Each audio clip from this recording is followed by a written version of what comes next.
Suzuki Swift has been a popular supermini choice in the UK since its relaunch in 2005 as a desirable small car rather than a bargain basement offering. Yes, there were two previous generations of Swift sold here in the 1980s and 1990s, but they never sold in serious numbers.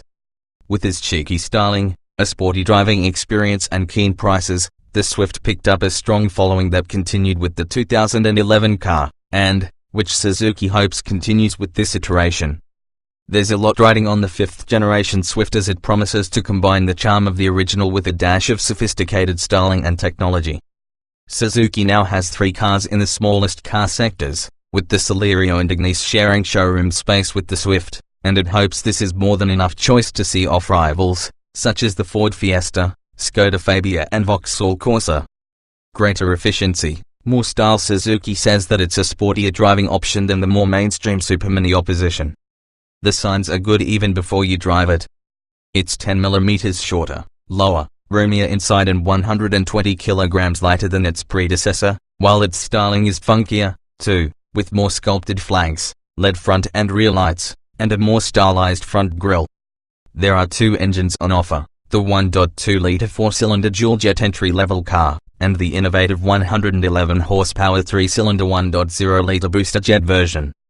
This is the star of the range, combining an official combined fuel consumption figure of 65.7 miles per gallon and emissions of 97 grams/km. Without SVHS it's 61.4 miles per gallon and 104 grams/km. There is no longer a diesel version, and the Swift Sport is promised for early 2018. Goodbye 3-door, hello hybrid. One area where choice has diminished is in its body style. You now no longer have the option of buying a 3-door version, a fact that might put off younger buyers. But the rear door handles are hidden, which gives this Swift a bit of 3-door attitude. Unusually for this class of car, Suzuki offers what it calls an SHVS mild hybrid system. What that means is there's a lithium-ion battery pack beneath the passenger seat, and it gathers energy from braking to power a small integrated starter generator. And that boosts power when accelerating. Suzuki Swift Sport unveiled in September 2017. The new Suzuki Swift Sport looks very similar to the standard version, with many of the important upgrades taking place under the skin. It gets a remolded bumper, a new grille, more prominent chin spoiler. Inside, it receives red highlights and an updated head-up display that features an additional turbo boost gauge, which should appeal to enthusiastic drivers. Weight is down to 970 kilograms, from 1,050 kilograms for the previous generation Sport, which means power-to-weight ratio is improved, so it should be faster. No performance figures have been announced. It's powered by a 1.4-litre Boosterjet turbocharged 4-cylinder petrol engine shared with the Suzuki Vitara. S power output is 138 horsepower. Suzuki says the ride and handling setup was developed on UK roads, which promises much. Stay tuned for a first drive, late in 2017. The verdict in a nutshell: this is a fun car to drive, and one which promises reliability and dependability to complement its sportiness. Although it's not as cheap as the previous generation Swift, it's still good value, and is available in 3 equipment levels, which are all generously appointed, as well as a number of interesting optional extras. Although it features evolutionary styling, the new Swift is a big step over its likable predecessor, and heads somewhere near to the head of its class. Certainly, in terms of driving experience, in Boosterjet form especially, it gives the 2009-17 Ford Fiesta a run for its money. It's roomier, more economical and is blessed with more style than the old model, an uncommonly good supermini for a bargain price. Read on for the full Suzuki Swift hatchback review to find out whether it's good enough to go to the top of the class. Boosterjet version is quick and fun to drive, excellent acceleration aided by hybrid system, refined engine, loves being driven hard, petrol-only engine lineup based on our drive of the 1.0-litre Boosterjet version with 111 horsepower and weighing in at a modest 915 kilograms. You'd be right to expect warm hatchback levels of performance. It boasts a 0 to 62 miles per hour time of 10.6 seconds and the maximum speed is 121 miles per hour, and gear pulling power is also reasonable thanks to a healthy 170 Nm of torque, 160 Nm in the auto. We like the way it pulls at low engine speeds, meaning that you won't need to use the sweet shifting 5-speed gearbox too often to keep up with the flow. In fact, It pulls happily from walking speed up to the legal limit, just in third gear. So, there's no need to extend it beyond 4,000 revolutions per minute, although it's happy to be revved to the red line, if that's your thing. It cruises happily on the motorway, its refinement limited by wind rather than engine noise, and in town, the light, well-weighted controls, combined with good visibility, mean it's pleasant to drive in urban environments. For improved economy and emissions, the 1.0-litre and 1.2-litre engine can also be spec'd with Suzuki's mild hybrid SHVS system.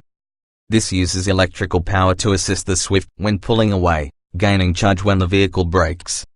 Power and performance figures for 1.0-litre cars fitted with the SHVS system are unchanged.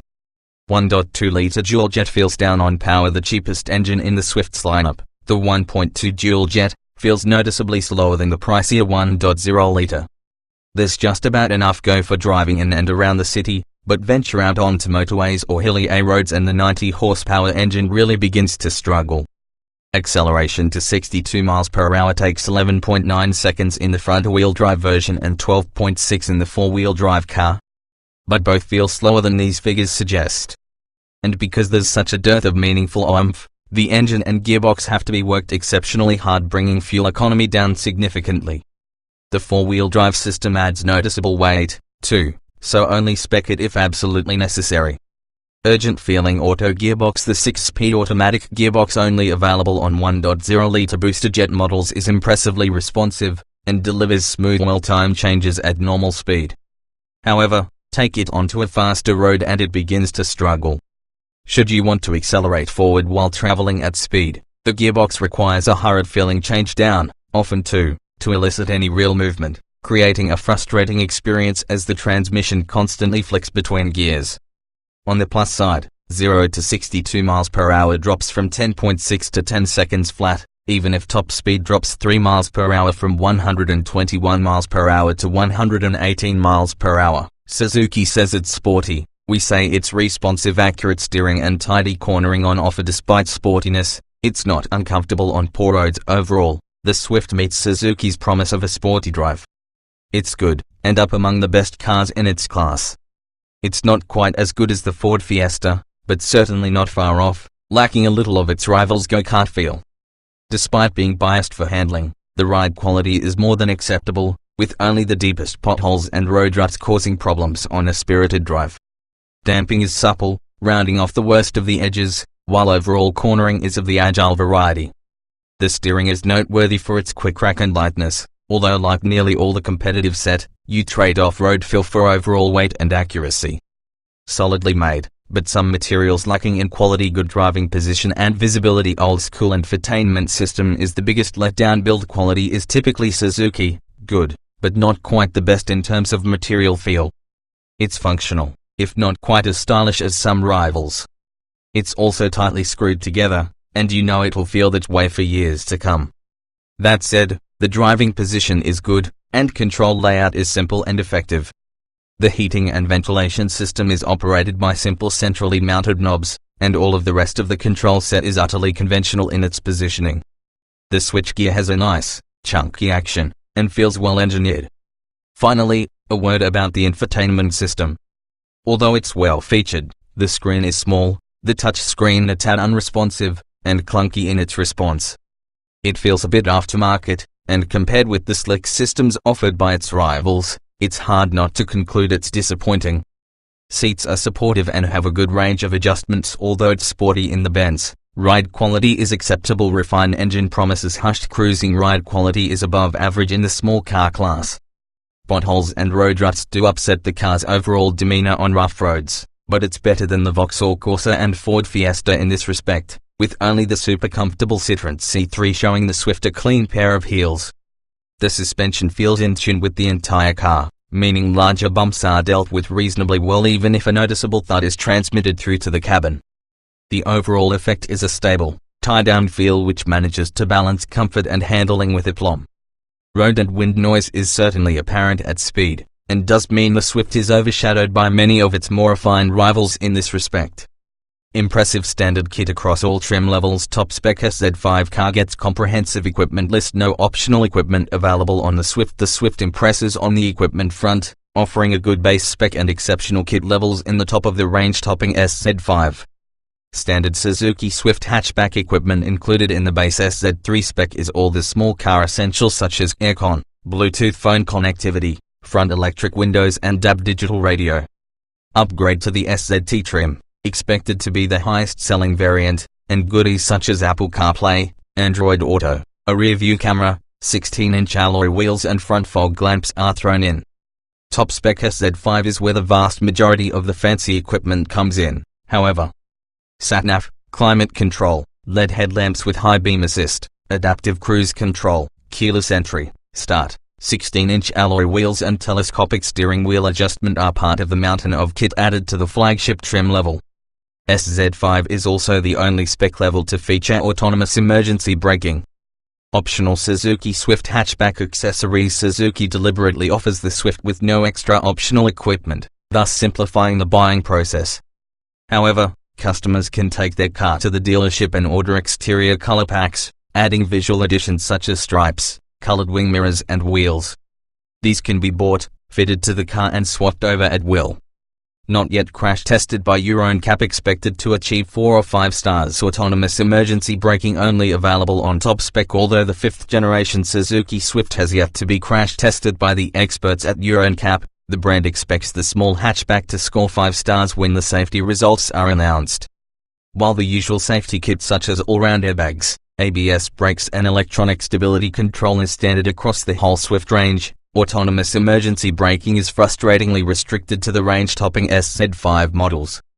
Referred to by Suzuki as dual-sensor brake support, it will attempt to stop the car if an impending collision is detected from 3 miles per hour to 62 miles per hour. It's a useful bit of safety kit and could save your life one day, hence why SZ3 and SZT spec cars won't achieve as high a safety rating as the flagship SZ5 car.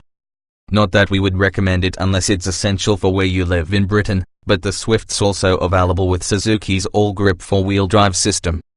In many instances, most Swift drivers would be served just as well with a regular front-wheel drive model fitted with winter tires. Passenger room is competitive with its Super Mini rivals, boot larger than last model, but still not class-leading. Noticeably lower seating position than before. Although the Swift is shorter than before, it's also roomier inside, thanks to having a longer wheelbase. So you get more legroom, and thanks to lower mounted seats which leave you a more reclined driving position than before, there's more headroom front and rear. Journeys with 3 adults in the back are best kept short, but there's enough legroom and overall cabin width to offer rear passengers a surprisingly comfortable environment. Note however that rear electric windows are only available on the top spec SZ5 model. There's a strong range of cubbies and cup holders in the front cabin, too, even if the material surrounding them does feel a little cheap. The boot capacity is 265 litres, which is 54 litres up from before, but it's no class leader. It has a high loading lip, which makes putting heavy objects in more difficult than it needs to be. If you want the roomiest, grab a Skoda Fabia, Dacia Sandero or Kia Rio.